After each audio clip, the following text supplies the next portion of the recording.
Meu nome é Josefa, tenho 67 anos, e hoje vou contar uma história que nunca contei pra ninguém. Uma história que me assombra há 23 anos e que me fez perder tudo na vida. Se você está me ouvindo agora, é porque Deus quis que essa verdade chegasse até você. E se inscreva no canal, viu? Porque histórias como essa precisam ser contadas para ajudar outras pessoas que passaram pelo que eu passei.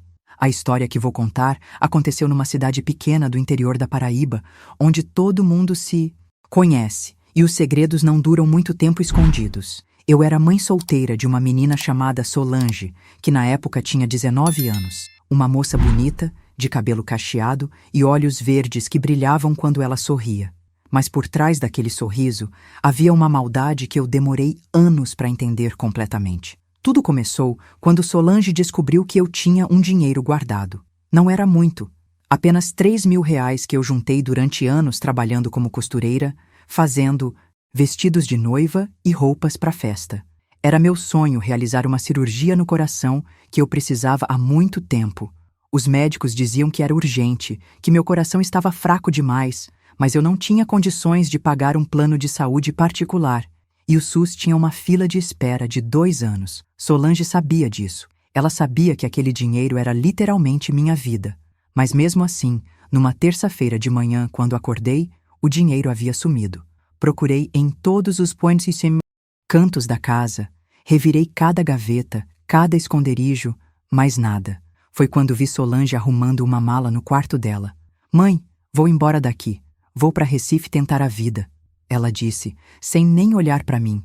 Seus olhos estavam frios, distantes, como se eu fosse uma estranha. "E vou levar o que é meu por direito." Naquele momento, senti meu coração disparar de uma forma que não era normal. As mãos começaram a tremer e uma dor forte subiu pelo meu braço esquerdo. "Solange, minha filha, aquele dinheiro é para minha cirurgia. Você sabe que eu posso morrer sem esse tratamento." Ela riu, uma risada fria que cortou minha alma como uma navalha. "Mãe, a senhora já está velha mesmo. Eu ainda tenho uma vida inteira pela frente. Esse dinheiro vai fazer muito mais diferença na minha vida do que na sua." Aquelas palavras me quebraram por dentro de uma forma que eu nunca imaginei que fosse possível. Minha própria filha, que eu criei sozinha desde pequena, depois que o pai dela nos abandonou, estava me roubando a chance de continuar viva. Mas o pior ainda estava por vir. "E tem mais uma coisa, mãe." Ela parou de arrumar a mala e me olhou direto nos olhos. "Eu contei para todo mundo na cidade que a senhora está com Alzheimer, que não sabe mais o que faz, que anda esquecendo as coisas, que está ficando perigosa." Senti o chão sumir debaixo dos meus pés. "Solange, por que você fez isso?" "Porque quando eu voltar, daqui a uns meses, vou dizer que a senhora sumiu, que fugiu de casa numa crise e nunca mais voltou. Aí eu fico com a casa, com tudo que a senhora tem, e ninguém vai desconfiar de nada." Naquele momento, algo se quebrou dentro de mim. Não era só a traição, era a frieza, a calculada maldade de alguém que eu amei mais que minha própria vida. Solange não estava agindo por desespero ou necessidade. Ela estava agindo por pura ganância e egoísmo. "Minha filha, pelo amor de Deus, não faz isso comigo. Eu sou sua mãe. Mãe é quem cria, não quem pare", ela respondeu, jogando a mala no ombro. "E a senhora nunca soube me criar direito mesmo." Foi quando ela passou por mim, em direção à porta, que algo dentro de mim explodiu. Uma raiva tão profunda, tão intensa, que fez meu corpo inteiro tremer. Peguei uma faca de cozinha que estava sobre a mesa e, sem pensar, cravei nas costas dela. Solange gritou e caiu no chão, sangue escorrendo pela blusa branca que ela usava. Mas ela não morreu na hora. Ficou ali, se contorcendo, olhando para mim com uma mistura de ódio e surpresa nos olhos. "Mãe, por quê?" ela sussurrou, a voz saindo fraca. "Porque você matou sua própria mãe primeiro", respondi, sentindo as lágrimas descendo pelo meu rosto. "Você me matou por dentro antes mesmo de eu enfiar essa faca em você." Solange ficou ali, agonizando, por quase 1 hora. E durante todo esse tempo, ela não pediu desculpa, não demonstrou arrependimento. Ela só me olhava com ódio, como se eu fosse a culpada por tudo. Aquilo. Foi quando eu soube que tinha tomado a decisão certa. Mas matar foi só o começo do meu pesadelo, porque depois eu precisava fazer desaparecer o corpo. E foi aí que tive a ideia mais terrível da minha vida.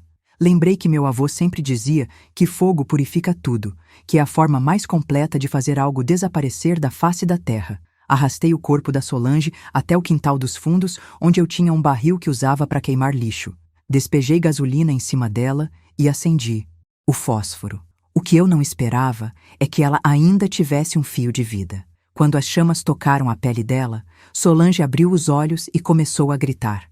Um grito tão alto e desesperado que até hoje ecoa na minha mente todas as noites. Ela tentou se levantar, mas estava fraca demais. As chamas foram consumindo o corpo dela enquanto ela me olhava, implorando com os olhos que eu fizesse parar. Mas eu não fiz. Fiquei ali, assistindo minha própria filha queimar viva, sentindo o cheiro da pele dela se misturando com a fumaça. E sabe o que foi o pior de tudo? No meio do desespero, no meio da dor, ela conseguiu falar uma última coisa. Mãe, eu nunca vou te deixar em paz. Agora que eu contei essa primeira parte da história, preciso te dizer uma coisa. Se você chegou até aqui, é porque tem coragem de ouvir a verdade mais crua.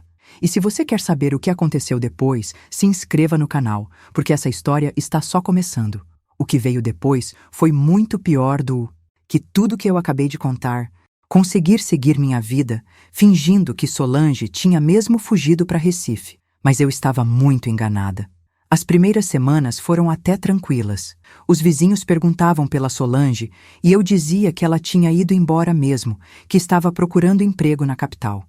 Todo mundo acreditava, porque ela sempre foi uma moça inquieta que vivia falando em ir embora da cidade pequena. Mas foi numa quinta-feira à noite, exatamente um mês depois, que tudo começou a dar errado. Eu estava dormindo quando um barulho me acordou.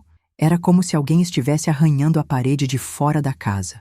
Um barulho constante, ritmado, como unhas riscando a madeira. Levantei devagar e fui até a janela. Quando abri a cortina, quase tive um infarto. Lá fora, no quintal, tinha uma figura de mulher parada bem no lugar onde eu tinha queimado a Solange. Era uma silhueta escura, mas eu conseguia ver que os braços eram muito finos, como se fossem só osso e pele queimada. Fechei a cortina rapidamente e me escondi embaixo da cama, tremendo igual uma criança. Fiquei lá até amanhecer, ouvindo aquele barulho de unha na parede a noite toda. Quando o sol nasceu, saí para olhar o quintal. Não tinha ninguém, mas na parede da casa, bem na altura da minha janela, havia marcas profundas, como se alguém tivesse arranhado a madeira com força. E se essa mensagem está tocando algo dentro do seu coração até aqui, considere com carinho apoiar essa entrega, clicando em Valeu. Demais! É graças a esse gesto que conseguimos continuar trazendo histórias verdadeiras como essa para quem mais precisa ouvir. É um apoio que faz a diferença na luz que compartilhamos aqui. A partir daquela noite, minha vida virou um inferno. Todo dia, quando anoitecia, ela aparecia, sempre no mesmo lugar, sempre com aquela silhueta queimada e deformada. E o pior é que, aos poucos, ela foi ficando mais ousada. Uma noite, acordei com o barulho da porta da cozinha batendo. Quando desci, para ver o que era, encontrei todas as panelas espalhadas pelo chão e, na mesa, havia uma mensagem escrita com carvão. Você me deve uma vida, mãe. Tentei limpar, mas por mais que eu esfregasse, as palavras não saíam. Era como se tivessem sido queimadas na madeira da mesa. E toda manhã aparecia uma mensagem nova. Você vai pagar. Eu não esqueci. Sua hora vai chegar. Comecei a perder o sono, perder o apetite. Meus cabelos ficaram brancos em questão de semanas, e eu emagreci tanto que as pessoas da cidade começaram a comentar que eu estava doente. Algumas vizinhas vinham perguntar se eu estava bem, se precisava de alguma coisa. Dona Francisca, minha vizinha de porta, era a mais preocupada. Josefa, você tá com uma cara terrível. Parece que viu o próprio diabo. E cadê a Solange? Faz tempo que não vejo ela. Ela tá bem, Dona Francisca. Arrumou um emprego bom em Recife e tá morando lá agora. Mas ela não te liga? Não manda notícia? Eu mentia. Dizia que ela ligava sim, que estava tudo bem. Mas por dentro, eu estava apodrecendo de medo e culpa. Porque cada dia que passava, as assombrações ficavam piores. Uma noite, acordei com alguém puxando meu pé.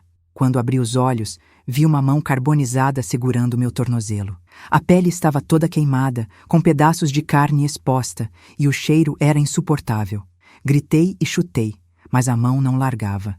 Só quando acendi a luz é que ela desapareceu.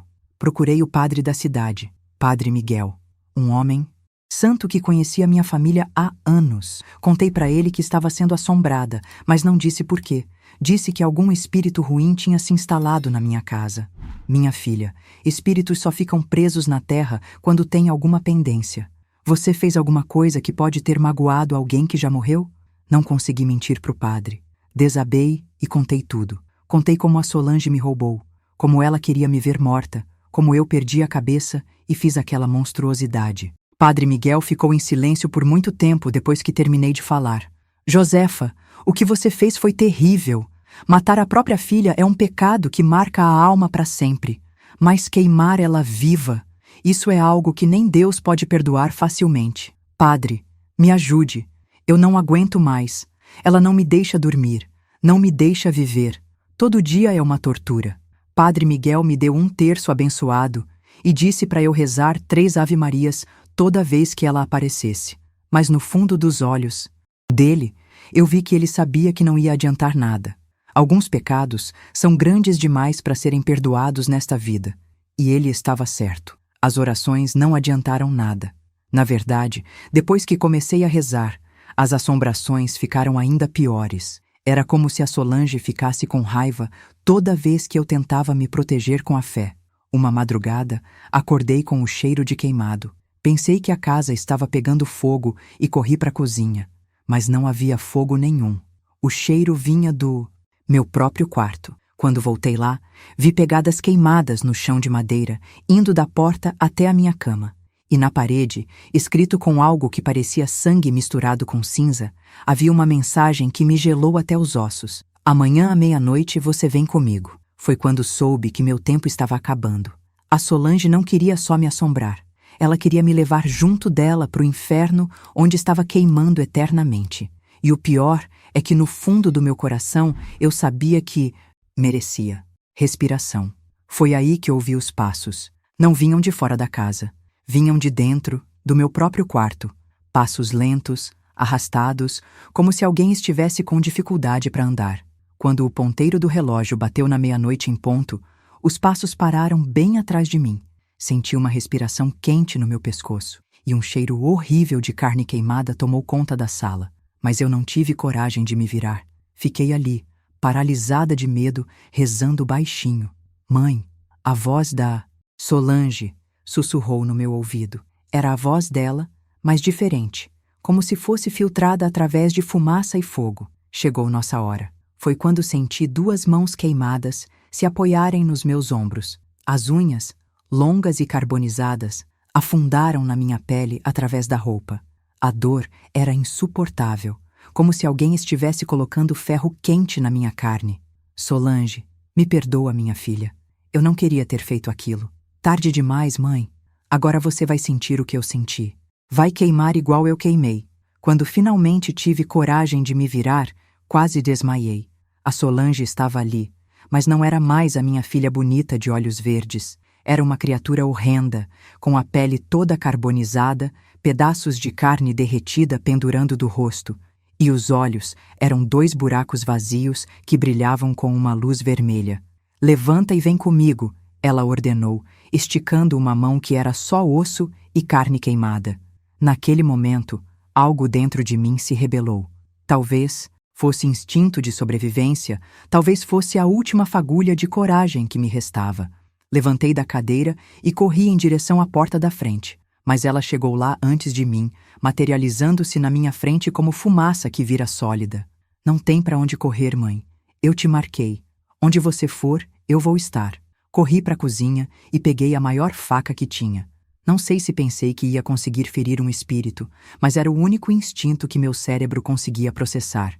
Naquele momento, a Solange riu, uma risada que soava como madeira estalando no fogo. Você acha que pode me matar de novo? Eu já estou morta, mãe. Mas você ainda não. Foi quando ela estendeu as 2 mãos na minha direção que senti algo estranho. Uma força invisível me puxou para frente, como se eu fosse um pedaço de metal sendo atraído por um ímã gigante. Tentei resistir, me segurar na pia da cozinha, mas era inútil. Ela me arrastou pelo ar até o quintal, no mesmo lugar onde eu tinha queimado o corpo dela. E foi aí que vi uma coisa que me fez entender que não havia salvação possível. No chão, exatamente onde antes estava o barril que usei para queimar ela, tinha agora um buraco fundo, como se fosse uma entrada para o inferno. Do buraco saía uma luz vermelha e um calor insuportável. Aqui é onde você vai ficar, mãe, queimando para sempre, igual você me fez queimar. A Solange me empurrou em direção ao buraco, mas no último segundo consegui me agarrar na borda. O calor, que subia de lá embaixo, era como estar dentro de um forno. Conseguia ouvir gritos vindos do fundo, gritos de dor e desespero. Por favor, Solange, eu sei que errei, mas você também errou comigo. Você me roubou, queria me ver morta. E isso te dava o direito de me queimar viva? Ela pisou nos meus dedos com força. Isso te dava o direito de assistir sua própria filha agonizar nas chamas? Naquele momento, olhando nos buracos vazios onde antes eram os olhos da minha filha, entendi uma coisa terrível. Ela estava certa. Não importava o que ela tinha feito comigo. Não importava como ela me traiu e me roubou. Eu tinha feito algo muito pior. Eu tinha tirado a vida dela da forma mais cruel possível. Você tem razão, minha filha. Eu mereço queimar. Larguei a borda do buraco e me deixei cair. Mas no meio da queda, algo extraordinário aconteceu. Uma luz branca me envolveu e senti duas mãos suaves me pegando no ar. Quando abri os olhos, estava de volta na sala da minha casa e o buraco infernal tinha desaparecido. Mas a Solange ainda estava lá, só que agora ela parecia diferente. A pele queimada estava se regenerando, os cabelos voltando a crescer. Os olhos vazios se encheram novamente com aquele verde bonito que eu conhecia desde que ela era bebê. Mãe, ela disse, e pela primeira vez desde que morreu, a voz dela soava normal. Eu perdoo você. Como é possível? Porque você finalmente admitiu a verdade. Você assumiu que estava errada. E isso quebrou a maldição que me prendia aqui. Chorei como não chorava desde criança. Abracei minha filha, sentindo ela sólida nos meus braços mais uma vez. Mas eu sabia que era a última vez. Eu vou embora agora, mãe, pro lugar onde devo estar. Mas quero que você saiba uma coisa. Mesmo com tudo o que aconteceu, eu ainda te amo. Eu também te amo, minha filha. Mais que tudo nesse mundo. Ela me deu um último beijo na testa e começou a se desvanecer como neblina no vento. Viva sua vida, mãe. E quando sua hora chegar, de verdade, eu vou estar esperando você. E então ela sumiu, deixando apenas o perfume que ela usava quando era viva. Você que está me ouvindo agora, se chegou até aqui, é porque sabe que toda ação tem uma consequência. Se você já fez algo de que se arrepende profundamente, deixe aqui nos comentários apenas um emoji de coração. Não precisa contar o que foi, mas saiba que você não está sozinho. E se inscreva no canal, porque histórias de redenção, como essa, precisam ser compartilhadas. Problema no coração. Essa dor era como se alguém estivesse apertando meu peito com as duas mãos, tentando esmagar meu coração até ele parar. Consegui chegar até a casa da Dona Francisca, que me levou correndo para o hospital da cidade. O médico, Dr. Antônio, um homem jovem que tinha chegado há pouco tempo na cidade, fez todos os exames e me deu a notícia que eu já esperava, mas que mesmo assim me deixou gelada. Dona Josefa, a senhora tem no máximo 6 meses de vida. O coração está muito fraco e sem a cirurgia que a senhora precisava fazer, não tem mais o que a medicina pode fazer. Senti uma mistura estranha de alívio e terror. Alívio porque finalmente ia poder se juntar à minha filha, pagar minha dívida nesta vida e começar uma nova existência. Terror, porque sabia que esses 6 meses iam ser os mais difíceis da minha vida. Voltei para casa com uma sacola cheia de remédios que só iam amenizar a dor, mas não iam me curar. Dona Francisca quis ficar comigo, mas eu disse que precisava ficar sozinha para processar tudo aquilo. Na verdade, eu queria era ter um tempo para me despedir da casa onde criei minha filha, onde vivi os momentos mais felizes e mais terríveis da minha vida. Sentei na varanda, olhando para o quintal onde tudo aconteceu, e comecei a escrever cartas. Escrevi uma carta pedindo perdão para cada pessoa que eu tinha magoado na vida. Escrevi para antigas amigas que se afastaram de mim quando eu fiquei muito amarga depois da morte do pai, da Solange. Escrevi para minha irmã Maria, que morava em São Paulo, e com quem eu tinha brigado por causa de uma herança insignificante. Mas a carta mais difícil foi a que escrevi para a própria Solange. Mesmo sabendo que ela já tinha me perdoado, eu precisava colocar no papel tudo o que sentia, tudo o que gostaria de ter dito quando ela ainda estava viva. Minha filha amada, sei que você já não está mais presa neste mundo, mas preciso te dizer algumas coisas que ficaram guardadas no meu coração. Eu te amo desde o dia em que você nasceu, mas confesso que muitas vezes não soube demonstrar esse amor da forma certa. Talvez eu tenha sido rígida demais. Talvez eu tenha cobrado demais de você. E quando você me traiu daquela forma, quando roubou meu dinheiro e tentou me internar fingindo que eu estava doente, eu senti como se você tivesse arrancado meu coração do peito. Mas isso não me dava o direito de fazer o que fiz. Nada neste mundo justifica uma mãe tirar a vida da própria filha, ainda mais da forma cruel que eu fiz. Queimar você viva foi o ato mais monstruoso que alguém pode cometer. E vou carregar essa culpa até meu último suspiro. Enquanto eu escrevia essa carta, sentia como se a Solange estivesse ali do meu lado, lendo por cima do meu ombro. Não era uma sensação assombrada como antes, era uma presença suave, reconfortante, como quando ela era pequena e ficava grudada em mim enquanto eu costurava. E se essa mensagem ressoou no seu coração, até aqui, clique em Valeu Demais e apoie esse canal a continuar espalhando essas histórias de transformação. Sua ajuda faz toda a diferença para que mais pessoas possam ouvir palavras que curam.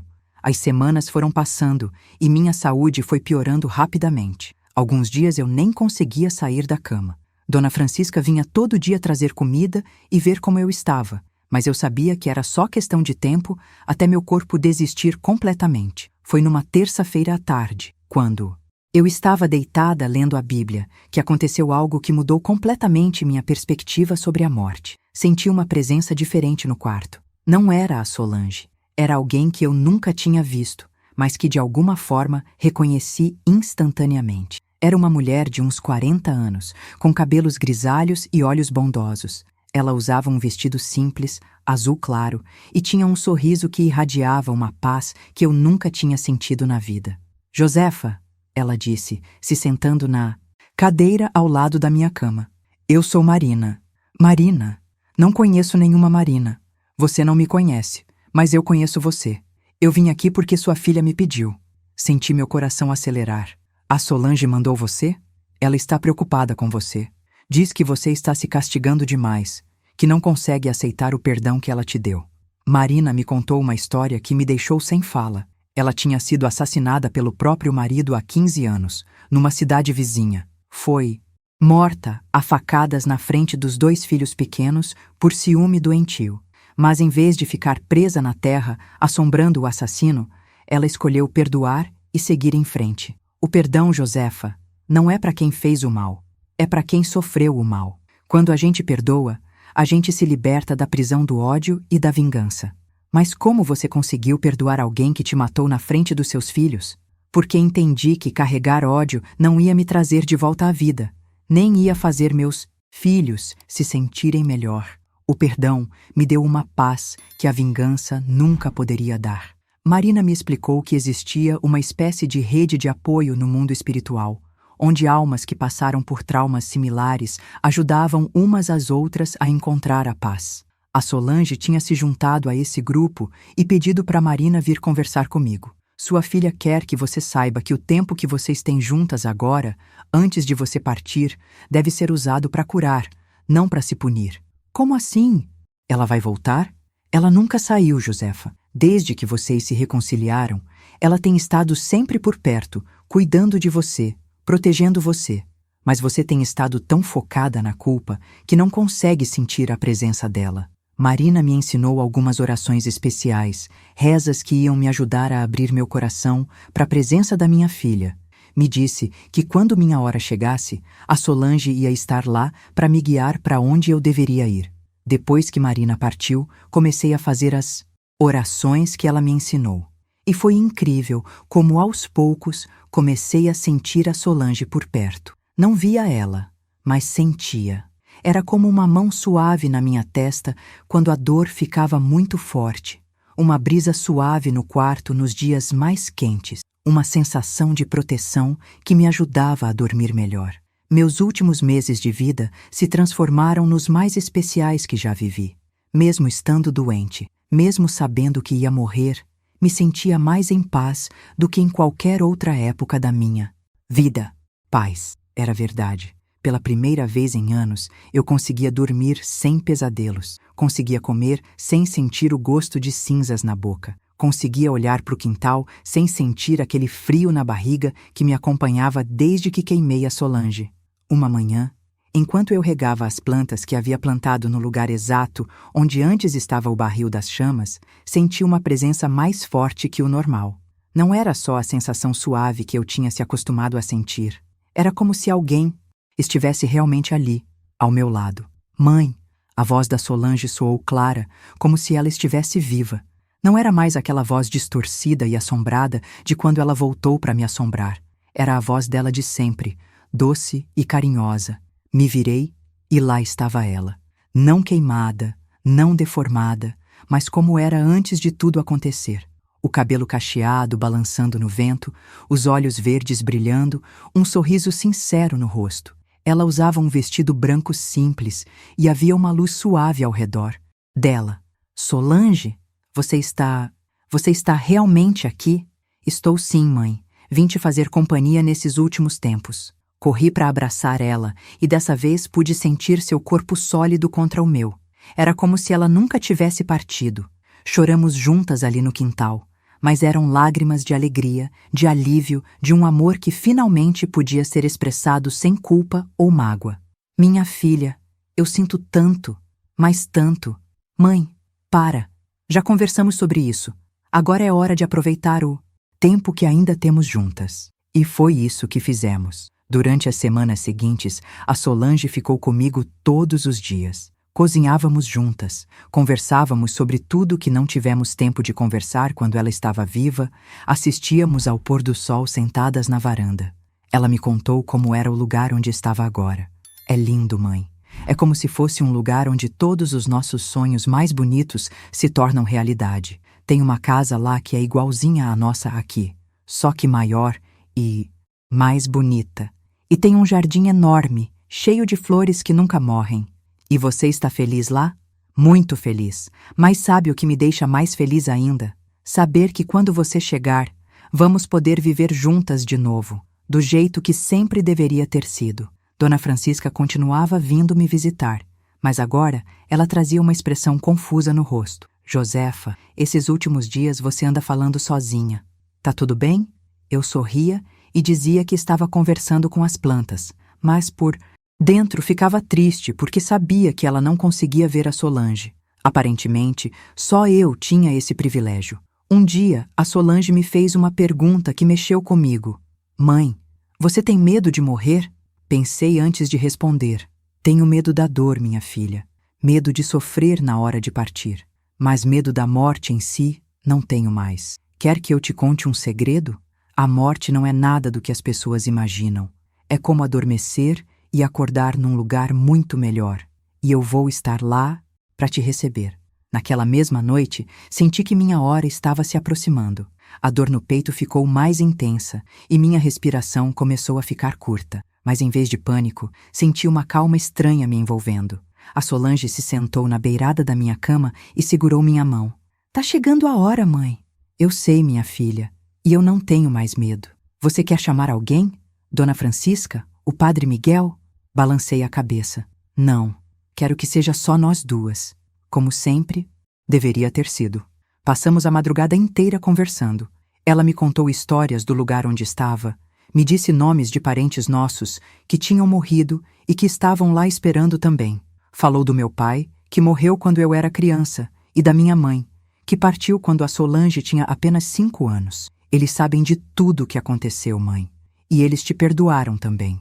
Vovô disse que a vida na Terra é muito difícil, que às vezes as pessoas fazem coisas terríveis porque estão sofrendo demais para pensar direito. Quando o sol começou a nascer, senti meu corpo ficando cada vez mais pesado. Minha visão começou a escurecer nas bordas e minha respiração ficou ainda mais difícil. Mãe, olha para mim. A voz da Solange era suave e reconfortante. Agora você vai fechar os olhos e, quando abrir de novo, vai estar num lugar lindo, onde não existe dor, nem tristeza, nem arrependimento. E você vai estar lá? Eu vou estar lá. E vamos ter toda a eternidade para sermos felizes juntas. Fechei os olhos pela última vez nesta vida, sentindo a mão da minha filha na minha, ouvindo ela cantarolar uma canção de ninar que eu costumava cantar para ela quando era pequena. A última coisa que senti foi um calor gostoso me envolvendo, como se eu estivesse sendo abraçada por 1000 anjos ao mesmo tempo. E então, paz. Uma paz que eu nunca tinha sentido na vida e que soube que ia durar para sempre. Quando abri os olhos novamente, estava numa sala que era igualzinha à da minha casa, só que tudo era mais bonito, mais brilhante. E lá estava a Solange, correndo em minha direção com os braços abertos. Bem-vinda ao lar, mãe. De dentro das próprias coisas. Mãe, tem tanta gente querendo te conhecer, disse a Solange, me puxando pela mão. Vem, deixa eu te apresentar para a família. Saímos da casa e chegamos a um jardim que se estendia até onde minha vista alcançava. Havia flores de todas as cores imagináveis, árvores frutíferas carregadas, um riacho cristalino que cantava enquanto corria sobre pedras coloridas. E espalhadas pelo jardim, havia pessoas. Dezenas de pessoas que me olhavam com sorrisos calorosos. A primeira a se aproximar foi uma mulher idosa, de cabelos brancos e olhos bondosos, que me lembraram imediatamente dos meus próprios olhos. Josefa, minha neta querida, eu sou sua avó Antônia. Comecei a chorar de emoção. A vovó Antônia tinha morrido quando eu era muito pequena, mas de alguma forma eu a reconheci instantaneamente. Ela me abraçou e senti um amor tão puro que era como se todas as dores da minha vida fossem curadas ao mesmo tempo. Vovó, a senhora estava me esperando? Claro que sim, minha filha. Todos nós estávamos. Sabíamos que você ia chegar hoje. Um por um, fui conhecendo parentes que tinham partido antes de mim. Meu pai, que morreu num acidente quando eu tinha apenas 12 anos. Minha mãe, que partiu de câncer. Tios e tias que eu mal lembrava, mas que me receberam como se fôssemos íntimos desde sempre. Mas a surpresa maior veio quando uma jovem de uns 25 anos se aproximou. Ela tinha traços que me eram familiares, mas eu não conseguia identificar quem era. Eu sou Clara, sua irmã, ela disse, vendo minha confusão. Minha irmã? Mas eu não tenho. Você teria tido. Mamãe perdeu um bebê 2 anos antes de você nascer. Eu nasci aqui, neste mundo, e fiquei esperando toda a família se reunir. A Solange segurou minha outra mão. Mãe, aqui não existe tempo como na Terra. Clara cresceu e se desenvolveu, mesmo nunca tendo vivido lá embaixo. Aqui, a gente pode ser da idade que quiser. Passamos o que pareceram horas conversando com toda a família. Eles me contaram sobre suas vidas na Terra, sobre como chegaram ali, sobre como funcionava aquele lugar maravilhoso. Não havia dor, não havia tristeza, não havia arrependimento. Só havia amor, compreensão e uma paz infinita. Meu pai me levou para um canto mais reservado do jardim. Filha, eu sei de tudo o que aconteceu. Sei do que você fez com a Solange. Sei como você sofreu depois. Sei como vocês se reconciliaram. Pai, não precisa explicar nada. Aqui a gente vê as coisas de uma perspectiva diferente. Na Terra, vocês estavam todas perdidas na dor, no medo, na necessidade. O que aconteceu foi terrível, mas foi também o caminho que vocês precisaram trilhar para chegar até este amor verdadeiro. A Solange se juntou a nós. Mãe, quer conhecer o que eu faço aqui? Ela me levou até uma parte do jardim onde havia outras pessoas conversando em círculo. Eram todas mulheres, e todas tinham uma expressão de paz no rosto. Este é nosso grupo de apoio, explicou a Solange. Somos todas pessoas que tiveram relacionamentos difíceis na Terra, mães e filhas que se machucaram, que não conseguiram se entender enquanto estavam vivas. Uma das mulheres se levantou e veio falar comigo. Eu sou Beatriz. Eu briguei com minha filha por 15 anos antes de morrer. Ela não veio ao meu enterro. Outra se aproximou. Eu sou Carmen. Minha mãe me expulsou de casa quando descobriu que eu estava grávida solteira. Morri, sem nunca ter falado com ela de novo. A Solange explicou que o trabalho delas ali era ajudar outras famílias na Terra a se reconciliarem antes que fosse tarde demais. A gente pode mandar sinais, influenciar sonhos, criar situações onde as pessoas se encontram. Nossa missão é curar as feridas do amor familiar. E se você sentiu essa mensagem te tocando de verdade até aqui, considere apoiar esse trabalho clicando em Valeu demais. Esse gesto, por menor que pareça, nos ajuda a continuar espalhando essas mensagens de luz para quem mais precisa. E você, mãe, qual vai ser sua missão aqui? Foi quando uma figura conhecida se aproximou. Era Marina, a mulher que tinha vindo me visitar nos meus últimos meses de vida. Josefa, que bom te ver aqui. Você está pronta para começar? Começar o quê? Seu trabalho. Você viveu uma experiência muito intensa de arrependimento, perdão e redenção. Agora pode ajudar outras pessoas que estão passando pelo mesmo. Marina me explicou que minha missão seria visitar pessoas na Terra que estavam carregando culpas muito pesadas, especialmente mães que tinham feito mal aos próprios filhos. Eu seria uma espécie de anjo da reconciliação. Mas como vou fazer isso?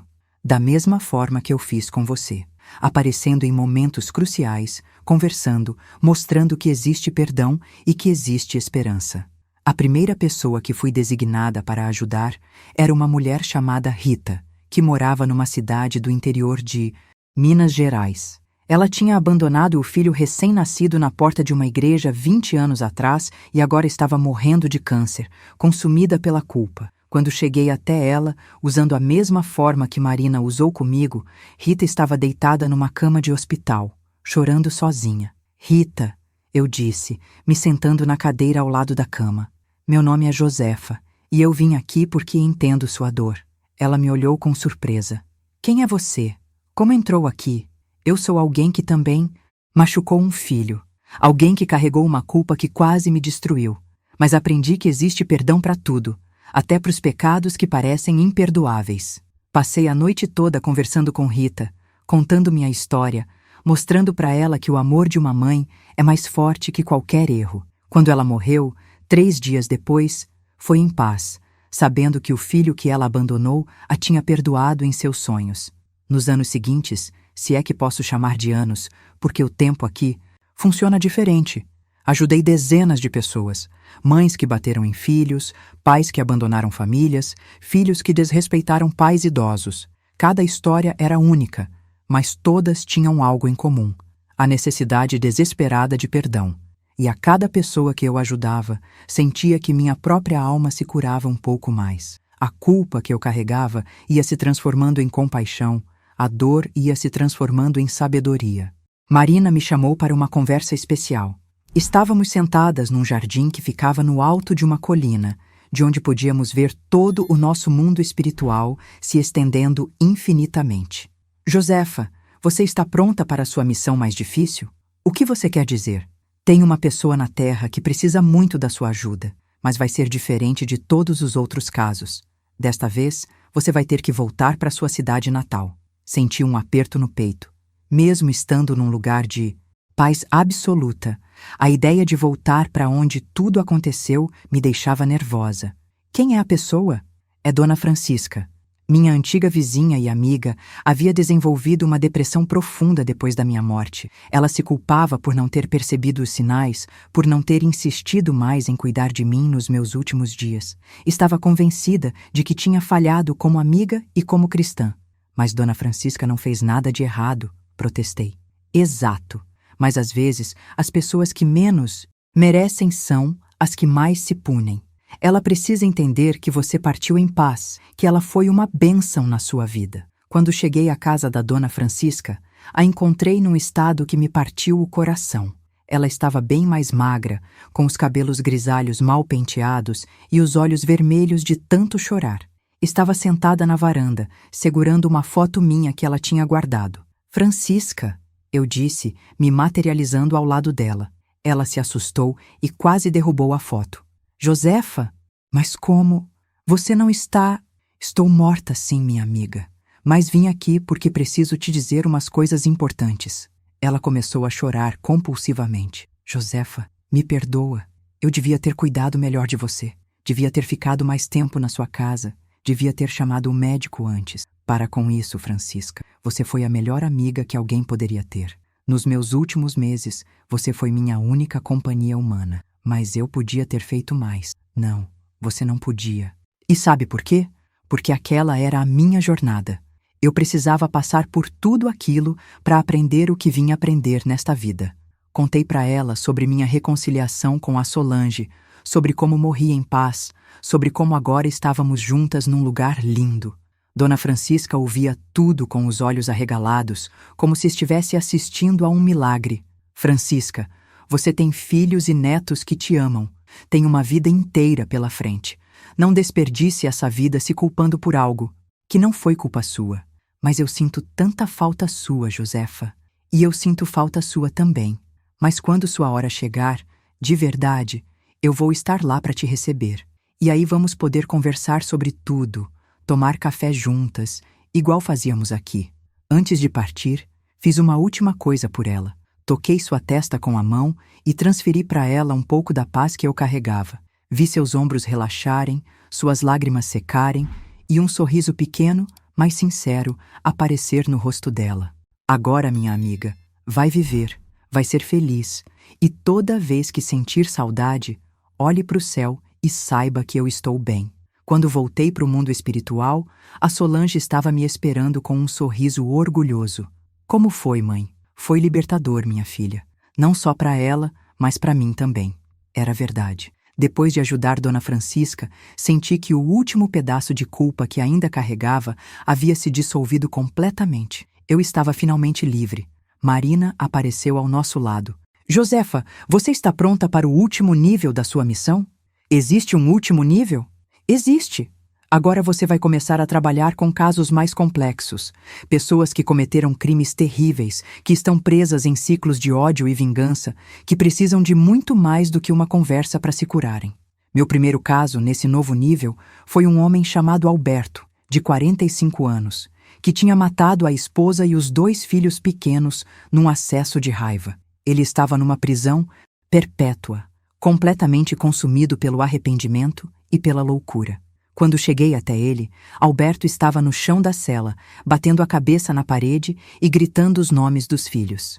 Era uma cena desoladora, de uma dor tão profunda que até mesmo eu, que já tinha visto tanto sofrimento, fiquei abalada. Alberto, eu disse, me sentando no chão ao lado dele. Ele parou de bater a cabeça e me olhou com os olhos injetados de sangue. Quem é você? Mais uma psiquiatra? Não, eu sou alguém que entende o que você está sentindo. Ninguém entende. Ninguém pode entender. Eu matei meus próprios filhos. Eu sei. E eu queimei minha filha viva. Ele ficou em silêncio, processando o que eu tinha dito. Foi então que comecei a contar minha história completa. Falei sobre a traição da Solange, sobre minha raiva, sobre o momento em que perdi a sanidade e cometi o ato mais terrível da minha vida. Mas como você conseguiu se perdoar? Eu não me perdoei, Alberto. Minha filha me perdoou. E foi esse perdão que me libertou. Passei semanas visitando Alberto, ajudando ele a processar sua dor, ensinando ele a se comunicar com os espíritos dos filhos. Foi um trabalho longo e doloroso, mas eventualmente conseguimos estabelecer contato. Os filhos de Alberto, 2 crianças de 6 e 8 anos, apareceram para ele numa visão. Eles explicaram que tinham entendido que o pai não estava em seu estado normal naquele dia, que uma força terrível tinha tomado conta dele, e que eles o perdoavam. Papai, disse o filho mais velho, a gente não quer que você sofra mais. A gente quer que você use o resto da sua vida para ajudar outras pessoas. Alberto chorou como eu nunca vi ninguém chorar. Eram lágrimas de dor, mas também de alívio. A partir daquele dia, ele se transformou. Começou a estudar na prisão, virou conselheiro de outros presos, ajudava novatos a não caírem no desespero. Quando ele morreu, 15 anos depois, numa briga de prisão onde tentava proteger um jovem detento, eu estava lá para recebê-lo. E com ele vieram os 2 filhos, correndo para abraçar o pai que finalmente tinha se redimido. Casos como o de Alberto se tornaram minha especialidade. Pessoas que tinham cometido crimes contra a própria família, que viviam em infernos particulares de culpa e auto-ódio. Cada um era um desafio único, mas todos tinham uma coisa em comum: a possibilidade de redenção através do amor verdadeiro. Longo dos anos, Marina me chamou para uma reunião especial com todas as mensageiras espirituais do nosso grupo. Estávamos reunidas num anfiteatro natural, cercado por montanhas cobertas de flores que mudavam de cor conforme nossa energia emocional. Minhas queridas, disse Marina, chegou a hora de vocês conhecerem o propósito maior do nosso trabalho. Ela nos levou até um lugar que eu nunca tinha visto antes, uma espécie de biblioteca infinita, com prateleiras que se estendiam até as nuvens. Mas em vez de livros, as prateleiras continham algo muito mais precioso. Histórias de vidas humanas, cada uma brilhando com sua própria luz. Cada luz representa uma alma que encontrou a redenção através do nosso trabalho, explicou Marina.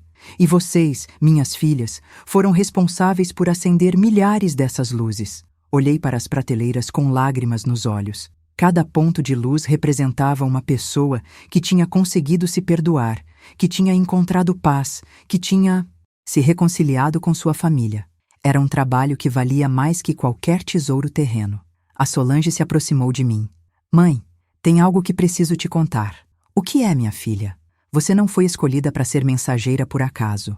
Antes mesmo de você nascer na Terra, sua alma se voluntariou para passar por uma experiência extrema de culpa e redenção, para poder ajudar outras pessoas que passariam pelo mesmo. Senti como se um véu tivesse sido retirado dos meus olhos. Você quer dizer que tudo foi planejado. Nossa briga, sua raiva, até mesmo minha morte, foram parte de um plano maior que nossas almas fizeram antes de reencarnar. Marina confirmou com um aceno. Nem todas as almas são fortes o suficiente para carregar experiências tão pesadas. Vocês duas se voluntariaram para viver essa dor porque sabiam que depois poderiam transformá-la em cura para milhares de outras pessoas. Comecei a entender tudo com uma clareza que me deixou sem fôlego. Minha vida terrena, por mais dolorosa que tivesse sido, tinha um propósito sagrado. Cada lágrima, cada noite de insônia, cada momento de desespero, tudo tinha contribuído para me preparar para a missão que agora abraçava com tanto amor. E agora, continuou Marina, vocês estão prontas para o desafio final. Ela nos mostrou uma visão da Terra, onde podíamos ver milhões de pontos escuros espalhados pelos continentes. Eram lugares onde famílias estavam destruídas, onde pais e filhos se odiavam, onde o amor tinha sido substituído pela mágoa e pelo ressentimento. Nossa missão agora é global. Vamos trabalhar juntas numa campanha massiva de cura familiar. Cada uma de vocês vai coordenar uma equipe de anjos menores, e juntas vamos tocar o coração de milhões de pessoas. Foi assim que começou o que chamamos de a Grande Reconciliação. Durante anos, trabalhamos incansavelmente, aparecendo em sonhos, sussurrando no vento, criando coincidências que aproximavam familiares separados. Eu me especializei em mães que tinham rejeitado filhos, pais que tinham abandonado famílias, filhos que tinham virado as costas para pais idosos. Cada caso era uma nova oportunidade de plantar sementes de perdão e compaixão. Uma das histórias que mais me marcou foi a de uma mulher chamada Teresa, que vivia em Fortaleza. Ela tinha expulsado o filho de casa quando descobriu que ele era gay, e agora, 15 anos depois, estava morrendo sozinha num hospital, arrependida, mas orgulhosa demais para pedir perdão. Quando apareci para ela, Teresa estava sedada, mas sua alma estava completamente desperta e atormentada. "Quem é você?" perguntou. "Sou uma mãe que também machucou uma filha, e vim te ensinar que nunca é tarde demais para consertar um erro." Passei semanas trabalhando com Teresa, ajudando ela a encontrar coragem para ligar para o filho. Quando finalmente ligou, descobriu que ele tinha se tornado médico, que tinha uma família linda e que sempre esperou uma ligação dela. "Mãe", disse ele, chorando do outro lado da linha, "eu te perdoei há muito tempo, só estava esperando você me perdoar também." Eles se reconciliaram nos últimos dias de vida de Teresa, e quando ela partiu, foi abraçada pelo filho que tanto amava. Histórias como essa se multiplicaram aos milhares. Famílias que se reuniram depois de décadas separadas, pais que pediram perdão a filhos, filhos que voltaram para cuidar de pais idosos. Era como uma onda de cura se espalhando pelo mundo. A Solange e eu continuamos trabalhando lado a lado, agora como parceiras iguais, numa missão que transcendia nossa história pessoal. Nossa própria jornada de dor e redenção havia se transformado numa ferramenta de cura para o mundo inteiro. E você que me ouviu até aqui, que acompanhou essa história do começo ao fim, saiba que não foi por acaso. Se você tem alguma ferida familiar que precisa ser curada, se tem alguém de quem precisa pedir perdão ou a quem precisa perdoar, este é o sinal que você estava esperando. O perdão não é fraqueza. O perdão é a força mais poderosa do universo. É o que transforma ódio em amor, dor em sabedoria, separação em união. E nunca, mas nunca mesmo, é tarde demais para começar. Se esta história tocou seu coração de alguma forma, se você reconheceu suas próprias feridas nesta narrativa, eu te peço, não deixe mais um dia passar sem dar o primeiro passo rumo à reconciliação. Seja o primeiro a estender a mão, seja o primeiro a pedir perdão, seja o primeiro a dizer eu te amo. E se inscreva neste canal, porque nossa missão aqui é exatamente essa: espalhar histórias que curam, que transformam, que lembram as pessoas de que o amor sempre vence no final. Conte nos comentários se você já passou por algo parecido, se esta história te inspirou a tomar alguma atitude, se você aprendeu algo que pode levar para a sua vida. Somos uma comunidade de almas que se apoiam mutuamente na jornada da cura e do perdão. Cada história compartilhada aqui é uma luz acesa no escuro, uma mão estendida para quem ainda está perdido na dor. Lembre-se, não importa o que você fez, não importa quantas vezes você errou, sempre existe uma chance de recomeçar. O amor é mais forte que qualquer erro, e o perdão é sempre possível. Que a paz que eu encontrei nesta jornada também chegue até você. Que você encontre a coragem para curar suas feridas e estender essa cura para outras pessoas. E que nossa história seja apenas o começo da sua própria jornada de transformação. Com todo amor e gratidão, eu me despeço. Até nossa próxima história aqui no canal, onde continuaremos espalhando luz, cura e esperança para todos que precisam. Fiquem com Deus e lembrem-se, vocês são amados, sempre foram, sempre serão.